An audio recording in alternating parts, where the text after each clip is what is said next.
Et salut à tous, très heureux de vous retrouver pour une nouvelle semaine avec nous. Alors là, nous sommes le mardi 2 octobre au matin, et comme vous pouvez le voir, on a mis le pull, les températures ont baissé ces derniers jours, donc nous, quand les températures baissent, eh bien on descend, donc c'est pour ça on a quitté le pays de Gex, et là on se dirige vers le sud, et nous sommes déjà arrivés dans le département de la Drôme, et exactement dans la ville de Hauterive. Alors pourquoi cette ville? Tout simplement parce qu'elle abrite un monument pour le moins incroyable. Il s'agit du palais idéal du facteur cheval. Alors je ne sais pas si vous le connaissez, mais ce palais a une histoire plutôt incroyable. Il s'agit en fait d'un facteur qui a construit ce palais pendant plus de 30 ans. Donc à chaque fois qu'il faisait ses tournées, il ramassait des pierres, et puis il les a accumulées, et puis il en a fait un palais. Donc aujourd'hui il est possible d'aller le visiter, donc c'est ce qu'on va faire. Nous on vient sous le conseil de plusieurs amis qui nous ont dit d'aller le voir, et donc on n'a pas trop regardé de photos ni de vidéos sur le sujet pour pouvoir garder la surprise.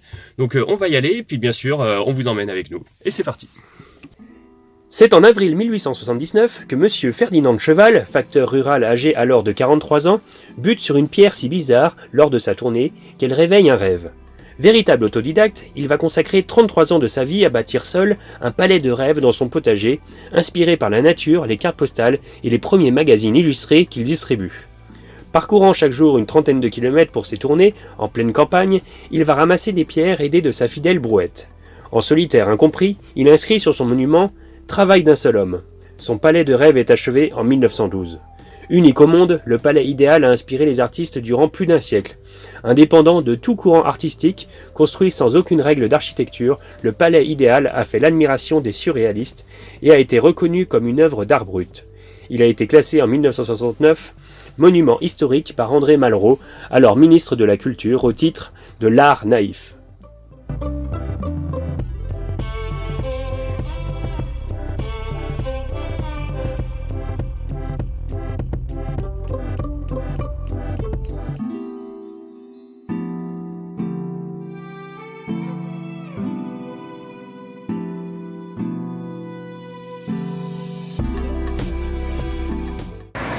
Alors là on vient d'arriver en Ardèche, et donc bien sûr on va aller faire une journée de canoë, donc 24 km nous attend, donc c'est parti. Alors voilà, nous on va partir d'ici, et puis on va faire tout ça jusqu'à Sauze, voilà.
Et ça y est, on vient d'arriver à la fin, là on voit le bout. On vient de faire 24 km en seulement 5 heures environ, c'est ça? Oui, je crois. On est parti à 10 heures, ouais. On a battu le record mondial qui était de 5h30, on l'a fait en 5 heures. Donc avis aux amateurs, s'il y en a des plus forts que nous, qui viennent sur l'Ardèche nous battre.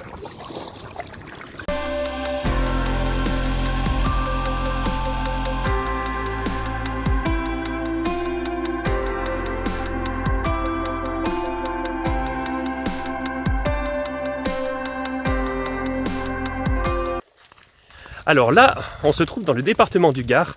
On a un petit peu descendu dans le sud. Et donc on va aller voir le célèbre monument qui se trouve ici. Et donc ce monument, je pense que vous l'aurez deviné, c'est le fameux pont du Gard justement. Donc moi et Angélica, on n'a jamais été, donc ça va être une grande première pour nous. Donc c'est un pont aqueduc romain qui a été construit dans les années 0 et 200 après Jésus-Christ.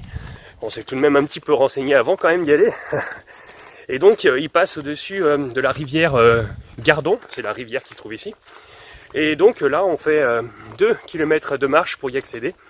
Mais on se trouve dans un environnement magnifique. Donc on profite un peu des odeurs et du soleil du sud. Ça fait plaisir, on est toujours en t-shirt, en short et en tongs. Donc ça c'est bien cool au mois d'octobre. Et si vous aimez nos vidéos et vous nous aimez nous, mettez un pouce bleu. Même si vous nous aimez pas. Oui, aussi, juste, mettez un pouce ça fait toujours plaisir. Voilà.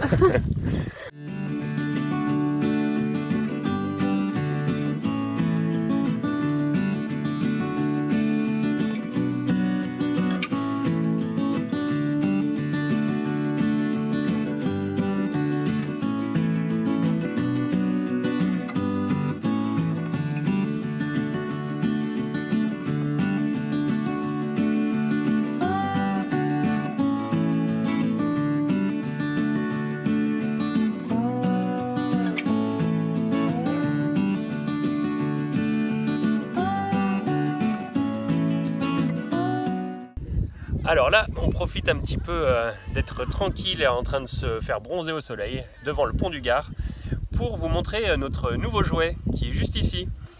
Qu'Angelica tient entre ses mains, c'est un Steadicam qui sont faits justement pour les portables. Donc ça permet de stabiliser l'image, par exemple quand on marche ou autre.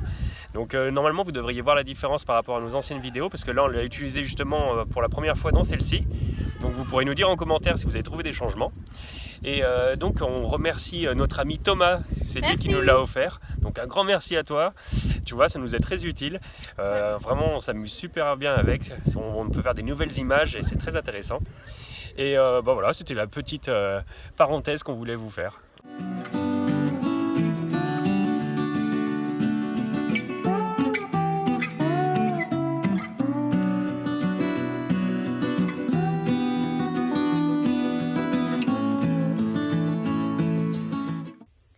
Alors là, on vient d'arriver en Camargue. Derrière moi, vous pouvez voir les vannes. C'est là où on va passer la nuit.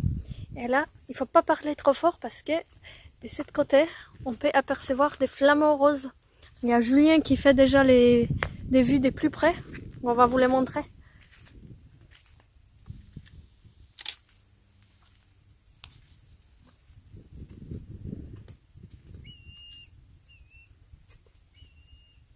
Le parc naturel régional de Camargue est situé au bord de la Méditerranée, à l'intérieur du delta du Rhône, principalement entre les deux bras du fleuve. Il s'étend sur 3 communes, une partie sur la commune d'Arles, une autre au port Saint-Louis-du-Rhône et une dernière sur toute la commune des Saintes-Maries-de-la-Mer. La Camargue est une zone humide paralique de 150 000 hectares qui abrite de nombreuses espèces animales et végétales. Elle est classée comme réserve de biosphère et parc naturel régional. La région est une halte migratoire pour les canards et les oiseaux d'eau. On recense 150 000 individus en transit chaque année.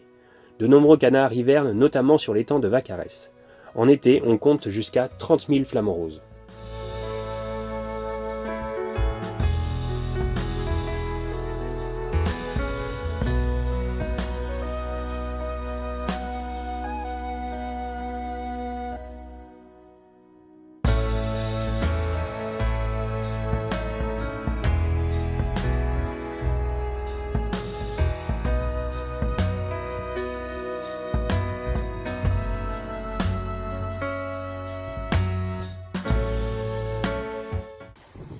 Alors après les flamants roses et la Camargue, on a décidé de faire un petit peu de route et on vient d'arriver à la ville des Sept. On est à la plage. Alors on avait décidé de se baigner aujourd'hui et puis le temps était pas top. Cette nuit on a eu un énorme orage qui s'est abattu encore au-dessus de nous. Et donc du coup bien sûr ça a fait baisser les températures. Alors finalement on va pas se baigner, pourtant on a goûté l'eau, elle est super bonne. Donc dès qu'il y aura un petit peu de soleil, autant vous dire qu'on va pas hésiter une seconde. Et nous on va aller visiter la ville de Sète et bien sûr on va vous montrer ça tout de suite maintenant.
Et c'est ainsi que se termine notre vidéo. Si vous l'avez aimé, n'hésitez pas à mettre un pouce bleu, à commenter, à partager et surtout à vous abonner à notre chaîne, ça nous fera très plaisir. Et puis on vous rappelle aussi que tous les endroits et les lieux qu'on visite, on vous les met aussi dans la description de cette vidéo, donc n'hésitez pas à aller jeter un coup d'œil.